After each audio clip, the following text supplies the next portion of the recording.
സൃഷ്ടി സൃഷ്ടി മാനസിക മർഡർ ചെയ്യുന്നത് കണ്ടെന്നു പോയി. കാര്യം കയ്യിൽ നിന്ന് പോയി. ബേബി, നമ്മുടെ കഥ കഴിഞ്ഞു. എല്ലാം നശിച്ച് നാറാണക്കല്ലായി. സൃഷ്ടി സൃഷ്ടി അവളോട് എന്തായിരുന്നു? അത് മാനസികയുടെ കൊലപാതകം നടന്നിടത്ത് അവള് അവള് അവളിപ്പോ ഐ വിറ്റ്നസ് ആയല്ലോ. നമ്മൾ വേണ്ടി പെട്ടുപോയല്ലോ. അത് എല്ലാരും അറിയും. ഇതൊക്കെ സംഭവിച്ചത് ആ മാനസികാരനാണ്. എല്ലാം കൊണ്ട് നിനക്ക് സമാധാനായില്ലേ? ഇത് നീ എന്തായി പറയുന്നത് ബേബി? ഈ പോയിന്റിൽ നീ ആ മാനസിക പഴയ ചാപ്റ്റർ എന്തിനാ ഓപ്പൺ ചെയ്യണേ? Baby baby listen to me. എന്ത് ബേബി ബേബി? നിർത്ത് നിന്റെ ബേബി ബേബി. ഇതൊക്കെ ഉണ്ടായത് നീ കാരണോ? എന്ത് കാര്യം ഉണ്ടായിരുന്നു? അവക്ക് ലിഫ്റ്റ് കൊടുക്കേണ്ട. ഇപ്പൊ പെട്ടപ്പോ സമാധാനായല്ലോ. ഒരു കാര്യം നീ ഓർത്തോ, ഇനി എനിക്ക് വേറെ പുതിയ ഒരു പണിയും വാങ്ങാൻ താല്പര്യമില്ല. മനസ്സിലായോ നിനക്ക്? നിന്റെ തല പഞ്ചറായോ? എന്ത് വേണമെങ്കിലും പറയാനായോ? ഇന്ന് നമ്മൾ ഈ പണി വാങ്ങി ഇരിക്കുന്നില്ലേ, അത് ഞാൻ കാരണമല്ല, നീ ഒരുത്തി കാരണം. നീ കാരണം തന്നെ. കാരണം നീയല്ലേ കൊട്ടേഷൻ കൊടുത്തത്. ഷേരുവോ മേരുവോ പേരുവോ അങ്ങനെ എന്തോ പേരുള്ള ഒരാൾക്ക് ആ കോൺട്രാക്ട്. പിന്നെ എന്നെ ഏതൊരു പന്ന അനവരാധി ഗുണ്ടയെ കൊണ്ട് പരിചയപ്പെടുത്തി. ഞാനാകെ ഇത് മാത്രമേ ആഗ്രഹിച്ചിരുന്നുള്ളൂ. എങ്ങനെയെങ്കിലും ആ മാനസിന്ന് പറയുന്നവള് വല്ല ഹോസ്പിറ്റലിൽ ചെന്ന് കിടക്കട്ടെ എന്ന്. അറ്റ്ലീസ്റ്റ് എന്റെ ഇതിനെ കല്യാണം കഴിയുന്നവരെങ്കിലും. പക്ഷെ നിന്റെ ആ കോപ്പിലെ കോൺട്രാക്ട് കാരണം ഇത്രയും പ്രോബ്ലംസ് ഉണ്ടായത്. തെറ്റ് മുഴുവൻ ചെയ്തത് അവനും, എന്നിട്ട് പൈസ വയ്ക്കുന്നത് എന്നോടും. എന്റെ അമ്മൂടെ. അപ്പൊ നീയോ ലോകത്തിലെ ഏറ്റവും വലിയ പൊട്ടൻ. എല്ലാം നന്നായിട്ട് പൊയ്ക്കൊണ്ടിരുന്നതാ. എന്റെ ബന്ധം രോഹിത്തിന്റെ കൂടെയും നിന്റെ ബന്ധം പ്രീതയുടെ കൂടെയും. പിന്നെ എനിക്കറിയില്ല നിന്നെ ഏത് പട്ടിയാ കടിച്ചതെന്ന്. മാനസിക ഇടയെ കൊണ്ടിടാൻ പൊട്ടൻ. എനിക്ക് മനസ്സിലാകുന്നേ ഇല്ല ഞാനിപ്പോ എന്ത് ചെയ്യണമെന്ന്. നിന്റെ ഒരു ഒരു വാക്ക് പോലും മിണ്ടരുത്. പൃഥ്വി എന്താണ് എന്തല്ല എന്നൊന്നും ആരോടും പ്രൂവ് ചെയ്യേണ്ട ഒരാവശ്യമില്ല എനിക്ക്. പൃഥ്വി സിംഹമാണ്, സിംഹം. പക്ഷെ നീ എപ്പോഴും എന്റെ ഈഗോയെ വല്ലാണ്ട് ഹേർട്ട് ചെയ്യുന്നുണ്ട്. which is not right. You get that? ഓഹോ, ആ മാനസി പിന്നെ നിന്റെ ഈഗോയെ വളരെ പാമ്പർ ചെയ്തിരുന്നല്ലോ. എന്താ അവൾ എപ്പോഴും പറഞ്ഞോണ്ടിരുന്നത്? ഹാൻസം അല്ലേ? ഭയങ്കര ഇഷ്ടമല്ലായിരുന്നു അവളെ കൊണ്ട് ഹാൻസം ഹങ്ക് എന്ന് വിളിപ്പിക്കാൻ. ഇപ്പൊ അനുഭവിച്ചോ? ഇപ്പൊ നീ കാരണം ഞാൻ ഈ പ്രശ്നത്തിൽ. Will you shut up now for once and for all? അവസാനത്തെ വാർണിംഗ് തരാണ്. ഇനി നീ മിണ്ടരുത്. കാരണം എന്റെ തല പെരുത്തു പോയാൽ നിനക്ക് നന്നായിട്ട് അറിയാം. Do you get that?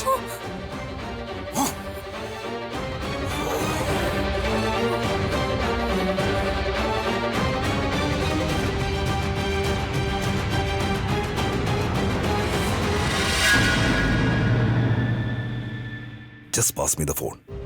ആ വാടക കൊണ്ട് ഇപ്പൊ തന്നെ ഫോൺ ചെയ്ത് പറയാം. സൃഷ്ടിയുടെ കഥ എന്നേക്കുമായിട്ടങ്ങ് അവസാനിപ്പിച്ചേക്കാം. സൃഷ്ടി നമ്മുടെ വഴിയിലൊരു തടസ്സമായി മാറിയിരിക്കുകയാണ്. ആ തടസ്സത്തിനെ തട്ടി എറിഞ്ഞ് എന്നെ കളയണം. ആ വാടക കൊണ്ടേക്ക് എത്ര പൈസ വേണ്ടത് ഞാൻ അത് അവന്റെ മുഖത്തേക്ക് തന്നെ വലിച്ചെറിഞ്ഞു കൊടുക്കും. മുഖത്തേക്ക് തന്നെ. സൃഷ്ടിയുടെ കഥ ഇന്ന് തന്നെ അവസാനിപ്പിച്ച് കളയാം. നിനക്ക് ഭ്രാന്ത് പിടിച്ചോ?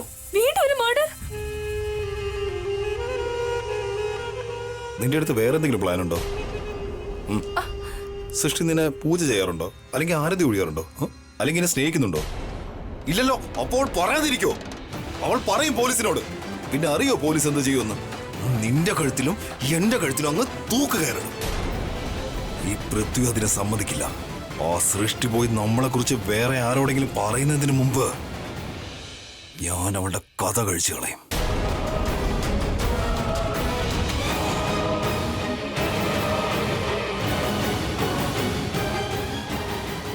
കാര്യം ചെയ്. നീ നീലിനോട് സംസാരിക്കേ, എന്നിട്ട് ചോദിക്ക അവനോട് എത്ര പൈസ വേണമെന്ന്. അല്ല, നിങ്ങൾ വന്നോ? സൃഷ്ടി എവിടെ? അവൾ എന്താ വരാഞ്ഞേ? അവളെ എവിടെ വിട്ടു? രോഹിത്തും വന്നോ അവിടെ? ആ രോഹിത് മോനെ, നീ വന്നോ? നീ വന്നിട്ടും സൃഷ്ടി എന്താ വരാഞ്ഞേ? അവള് വരാൻ എന്താ വൈകുന്നേ? മുത്തശ്ശി വിഷമിക്കാതിരിക്കുക. സൃഷ്ടി വന്നോളും. പോലീസ് ഞങ്ങളോട് പറഞ്ഞത് ആളെ കാണാതായിട്ട് 24 മണിക്കൂർ കഴിഞ്ഞും വിവരമൊന്നും ഇല്ലെങ്കിൽ അതിനുശേഷം അവര് നമ്മളെ ഹെൽപ്പ് ചെയ്യുമെന്നാണ്. 24 മണിക്കൂറോ? മുത്തശ്ശി വിഷമിക്കാതിരിക്കുക. എല്ലാം ഉടനെ ശരിയാവും. നിങ്ങൾ പ്ലീസ് നിങ്ങളുടെ ആരോഗ്യം നോക്കൂ. സൃഷ്ടി അവളിപ്പോ ഏത് അവസ്ഥയിലാണോ എന്തോ. പ്രീത, നീ എന്താ ഇങ്ങനെയൊക്കെ പറയുന്നേ? മുത്തശ്ശി കൂടി വിഷമിക്കോ? നീ എനിക്കൊന്നും അറിയില്ല. എനിക്ക് എന്റെ അനിയത്തിയെ വേണം. കുറച്ചു നാളായി എന്റെ സമയം വളരെ മോശമാണ്. ധിക്കാരിയോ പിടിവശിക്കാരിയോ ഒറ്റ ബുദ്ധിയോ സ്വന്തം ഇഷ്ടം നടത്തുന്നവളോ. പക്ഷെ എന്റെ അനിയത്തിയല്ലേ, അവളെ ആരും കടത്തിക്കൊണ്ട് പോയിരിക്കുവോ? എനിക്കൊന്നും അറിയില്ല. ഞാൻ ഏത് കാര്യത്തിലാ ബിസി ആയിരുന്നു, ഏത് ലോകത്തായിരുന്നു. ആ പാവം എനിക്ക് ഫോൺ വരെ ചെയ്തിരുന്നു. പക്ഷെ ഞാൻ ഫോൺ പോലും എടുത്തില്ല. അവൾക്ക് എന്തെങ്കിലും സംഭവിച്ച പിന്നെ ഈ ജന്മത്തിൽ എനിക്ക് എന്നോട് തന്നെ ക്ഷമിക്കാൻ കഴിയില്ല. ഒരിക്കലും പ്രീത, ജസ്റ്റ് റിലാക്സ്. പ്രീത, സൃഷ്ടിക്കൊന്നും സംഭവിക്കില്ല. ഞാൻ തരുന്ന വാക്കായത്. എന്നാലും അവളെ കൊണ്ടുപോയല്ലോ കിരൺ. നമ്മൾ എന്ത് ചെയ്യും? പറയാൻ ഉദ്ദേശിച്ച കാര്യങ്ങളെല്ലാം കിരൺ പറഞ്ഞു കഴിഞ്ഞു. ഇനി ചെയ്യാനുള്ളത് ഞങ്ങൾ രണ്ടാളും കൂടി ഉറപ്പായും ചെയ്യും. എന്ന് ഞാൻ നിങ്ങൾക്ക് ഇപ്പോൾ ഒരു വാക്ക് തരികയാണ്. ഇപ്പോൾ കിരൺ നിങ്ങളോട് പറഞ്ഞ ഈ വാക്കുകളുണ്ടല്ലോ, അതൊരിക്കലും തെറ്റില്ല. സൃഷ്ടി ഇനി എവിടെ ഉണ്ടെങ്കിലും ശരി, നമ്മൾ അവളെ കണ്ടുപിടിക്കും. I promise that.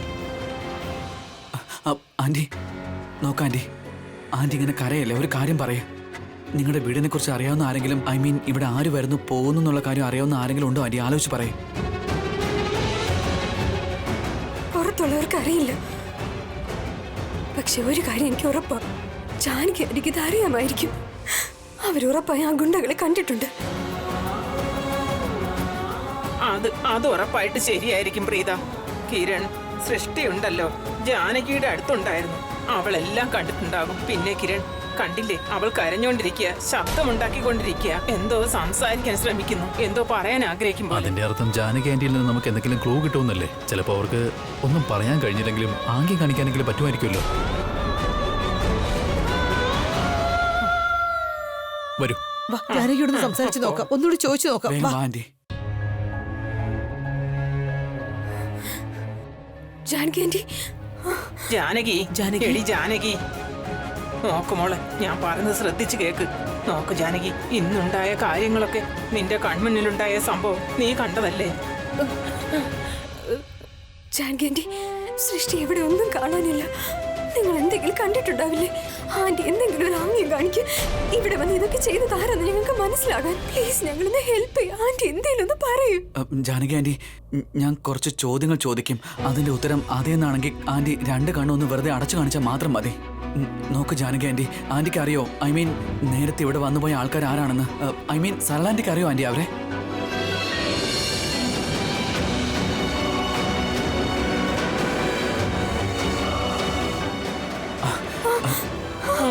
അറിയാവുന്ന ജാനകി ആന്റി കണ്ണുകൾ അടച്ചു. കിരൺ 99% കേസുകളിൽ ഇങ്ങനെ സംഭവിക്കാറ്. അതായത് നമ്മളെക്കുറിച്ച്, നമ്മുടെ വീടിനെ കുറിച്ച് എല്ലാം അറിയുന്നവർ ഇമാതിരി പണി കാണിക്കത്തുള്ളൂ. ചോദിച്ചു നോക്ക്. ജാനകി ആന്റി, സൃഷ്ടി ഇന്നലെ മുഴുവൻ നിങ്ങളുടെ കൂടെ ആയിരുന്നില്ലേ? അവൾ എന്തെങ്കിലും പറഞ്ഞിരുന്നു? അവൾക്ക് എന്തെങ്കിലും പേടിയുണ്ടായിരുന്നു? എനിക്ക് തോന്നുന്നു അവള് എന്തോ കാര്യത്തിൽ വല്ലാതെ പേടിച്ചിരുന്ന. അവൾ നിങ്ങളോട് എന്തെങ്കിലും പറഞ്ഞിരുന്നു? കണ്ടോ, എനിക്ക് തോന്നുന്നത് ഇവൾക്ക് അറിയാമെന്നാ.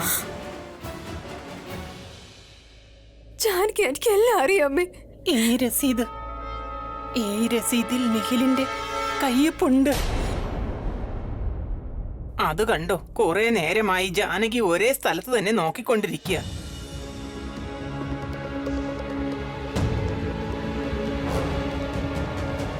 പക്ഷെ ഇവിടെ ഇത് മാത്രമേ ഉള്ളൂ, ഈ രസീത്.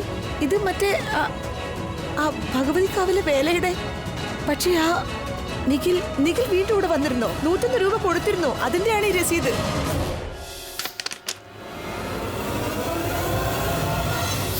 എന്റെ ദൈവമേ, ജാനകി ആന്റി, നിഖിൽ ഇന്നലെ ഇവിടെ വന്നായിരുന്നോ?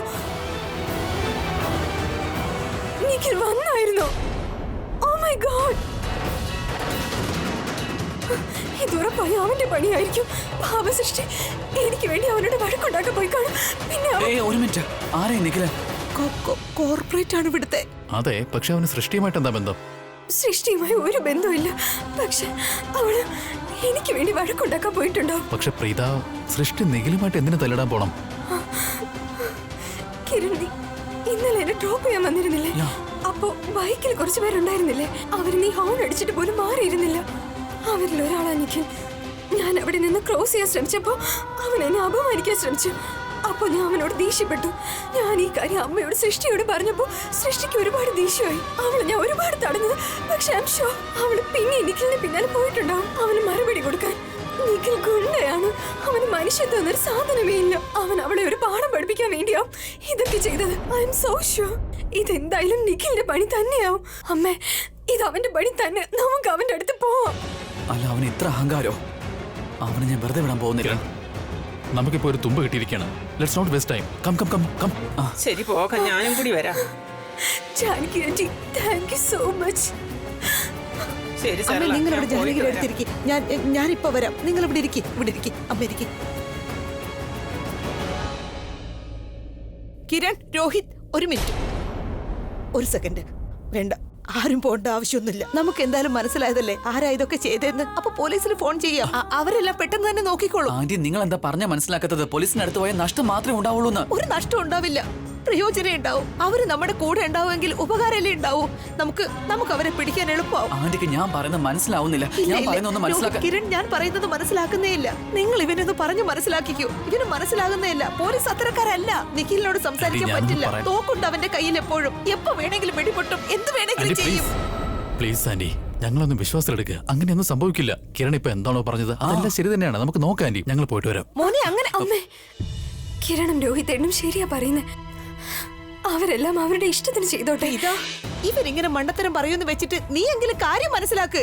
ഇവരോടൊന്ന് പറയേ. അവർ ഗുണ്ടകളാണ്, തോന്നിവാസികളാണ്, എന്തും ചെയ്യാൻ മടിക്കാത്തവരാണ്. വെടിവെക്കുക എന്ന് പറയുന്നത് അവർ ദിവസവും ചെയ്യുന്ന കാര്യ. ഞാൻ ആഗ്രഹിക്കുന്നത് സൃഷ്ടി ഒരു കേടും കൂടാതെ തിരിച്ചു വരണമെന്നാ.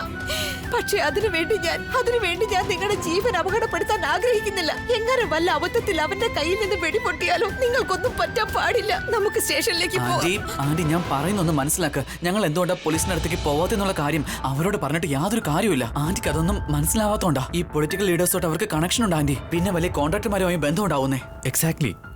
അഥവാ പോലീസ് സ്റ്റേഷനിൽ നിഖിലിനെ അറിയുന്നവരെ ആരെങ്കിലും ഒരാളെങ്കിലും ഉണ്ടെങ്കിൽ നമ്മൾ പോയി ഇന്നയാളെ സംശയം ഉണ്ടെന്ന് പറഞ്ഞാൽ അവർ തെളിവ് നശിപ്പിക്കില്ല ആന്റി. അവർക്ക് അതിന് 2 മിനിറ്റ് പോലും വേണ്ടിവരില്ല. സൃഷ്ടി അവരുടെ അടുത്തല്ലേ, അവൾക്ക് എന്തെങ്കിലും പറ്റിയാലോ. അതുകൊണ്ട് ആന്റി പറഞ്ഞ പോലീസ് സ്റ്റേഷനിലേക്ക് പോകണ്ട, ഞങ്ങൾ പോയി സൃഷ്ടിയെ കൂട്ടിക്കൊണ്ടുവരാന്ന്. ഞാൻ MLA വിളിക്കാം. അയ്യോ ഇല്ല ആന്റി, ഇല്ല. നിങ്ങൾ അവനെ ഒരിക്കലും ചെയ്യാൻ പാടില്ല. അഥവാ ആന്റി MLA വിളിച്ചാലുണ്ടല്ലോ ആ കാര്യം നിഖിൽ അറിയുമെന്നേ.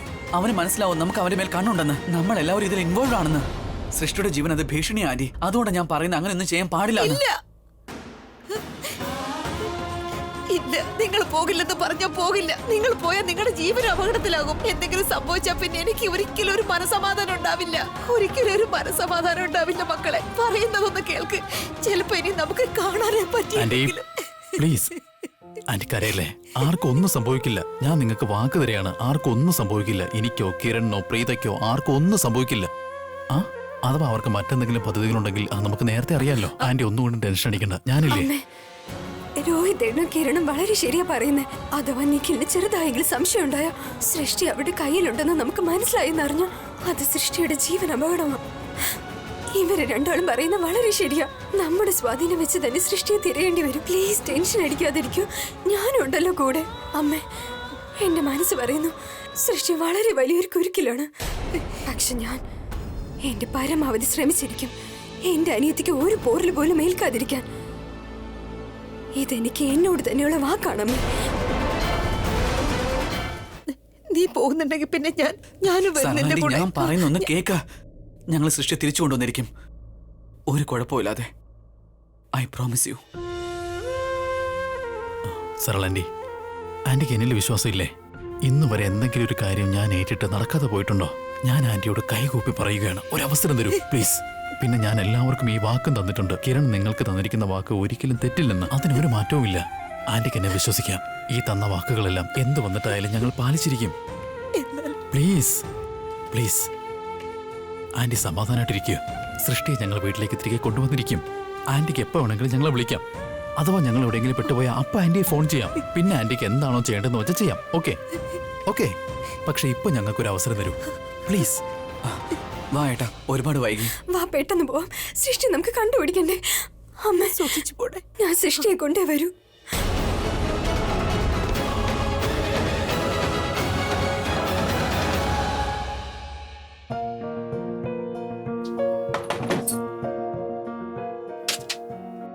സമീർ, നോക്ക്. നിനക്ക് രോഹിത്തിന്റെ കോളങ്ങാനം വന്നായിരുന്നു? ഇല്ല, ആളുടെ ഒരു കോളും വന്നില്ല. എന്തു പറ്റി? ആൾ ഫോൺ ചെയ്യാന്ന് പറഞ്ഞിരുന്നോ? എന്താ പറ്റി? കാര്യമെല്ലാം ഓക്കെ അല്ലേ? അല്ല മോനെ, എനിക്ക് തോന്നുന്നത് അത്ര ഓക്കെ അല്ലെന്നാ. ആക്ച്വലി കിരണിന്റെ കോൾ വന്നിരുന്നു. അവൻ ഏതോ ലോക്കൽ പോലീസ് സ്റ്റേഷന്റെ കാര്യം പറഞ്ഞു. ആ കോളിന് ശേഷം രോഹിത് അവനെ കാണാൻ പോയി. എന്റെ ടെൻഷൻ എന്തെന്ന് വെച്ചാ അതിനുശേഷം എന്റെ മക്കൾ ഫോൺ എടുക്കുന്നില്ല. എനിക്ക് തോന്നി ചിലപ്പോ നിന്റെ ഫോൺ എടുക്കുമെന്ന്. നീ ഒന്ന് വിളിച്ച് സംസാരിക്കേ. ശരി. രാധിക വരുന്നുണ്ട്, പൊയ്ക്കോ അവിടുന്ന്. രാധിക, എന്താ കാര്യം? രണ്ടുപേരും കൂടി എന്താ ചർച്ച ചെയ്യുന്നത്? അതും ഈ രാത്രി ഈ സമയത്ത്? അതൊന്നുമില്ല, ചുമ്മാ. സമീർ മോനെ, ഒരു കാര്യം, നീ എവിടെയെങ്കിലും കിരണിനെയും രോഹിതിനെയും കാണുകയോ മറ്റോ ഉണ്ടായോ? കിരണിനെ ഞാൻ സരളയുടെ വീട്ടിലേക്ക് അയച്ചതാണ് അവരെ വിടാൻ വേണ്ടി. അവനിപ്പോ തിരിച്ചു വന്നു കാണും. പക്ഷെ ഇവിടെ ഒരിടത്തും അവരെ രണ്ടുപേരെയും നോക്കിയിട്ട് കാണുന്നില്ല. അല്ല രാധികയെ ഞാനാ അയച്ചത് രണ്ടുപേരെയും. അല്ല, ദിവസം മുഴുവനും ഓടി നടക്കുന്നു പൂജയും കാര്യങ്ങളൊക്കെ ആയിട്ട്.